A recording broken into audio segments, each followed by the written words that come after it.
بسم الله الرحمن الرحيم പരമകാരുണികനും കരുണാനിധിയുമായ അല്ലാഹുവിന്റെ നാമത്തിൽ.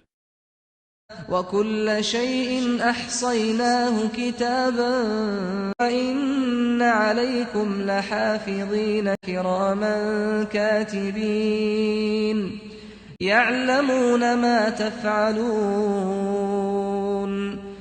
സൂറ അൽ-ഇൻഫിതാർ. തീർച്ചയായും നിങ്ങളുടെ മേൽ നിയോഗിക്കപ്പെട്ട മേൽനോട്ടക്കാരുണ്ട്, മാന്യരും രേഖപ്പെടുത്തുന്നവരുമാണ്. നിങ്ങൾ ചെയ്യുന്നതെന്തും അവർ അറിയുന്നു. ഖുർആൻ. ഇവിടെ മനുഷ്യന്റെ എല്ലാ പ്രവൃത്തികളും രേഖപ്പെടുത്താൻ നിയോഗിക്കപ്പെട്ട മലക്കുകളെക്കുറിച്ച് ഖുർആൻ വ്യക്തമായി പരാമർശിക്കുന്നു. وَلَقَدْ خَلَقْنَا الْإِنسَانَ وَنَعْلَمُ مَا تُوَسْوِسُ بِهِ نَفْسُهُ وَنَحْنُ أَقْرَبُ إِلَيْهِ مِنْ حَبْلِ الْوَرِيدِ. തീർച്ചയായും മനുഷ്യനെ നാം സൃഷ്ടിച്ചിരിക്കുന്നു. അവന്റെ മനസ്സ് മന്ത്രിച്ചുകൊണ്ടിരിക്കുന്നത് നാം അറിയുകയും ചെയ്യുന്നു.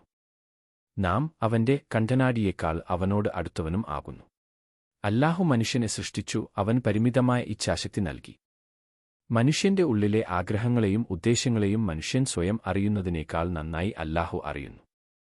മനുഷ്യന്റെ സ്വന്തം കണ്ഠനാടിയേക്കാൾ അവൻ മനുഷ്യനോട് അടുത്താണ്. കഴുത്തിന്റെ ഇരുവശത്തുമുള്ള വലിയ തുമ്പിക്കൈ സിരയാണ് കണ്ഠനാടി. ഇത് തലയിൽ നിന്ന് ഹൃദയത്തിലേക്ക് രക്തം തിരികെ കൊണ്ടുവരുന്നു. രണ്ട് കണ്ഠനാടികൾ ഹൃദയത്തിൽ നിന്ന് തലയിലേക്ക് രക്തം കൊണ്ടുപോകുന്ന രണ്ട് കരോട്ടിഡ് ധമനികളുമായി യോജിക്കുന്നു. രക്തപ്രവാഹം ജീവിതത്തിന്റെയും ബോധത്തിന്റെയും വാഹനമായതിനാൽ കണ്ഠനാടിയേക്കാൾ അടുത്ത് എന്ന പ്രയോഗം സൂചിപ്പിക്കുന്നത് നമ്മുടെ സ്വന്തം അഹങ്കാരത്തേക്കാൾ നമ്മുടെ വികാരത്തിന്റെയും ബോധത്തിന്റെയും ആന്തരിക അവസ്ഥയെക്കുറിച്ച് അല്ലാഹുവിന് കൂടുതൽ അറിയാമെന്നാണ്.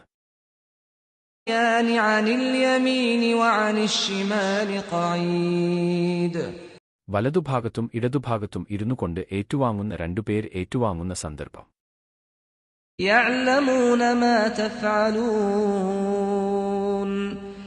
നിങ്ങൾ പ്രവർത്തിക്കുന്നത് അവർ അറിയുന്നു.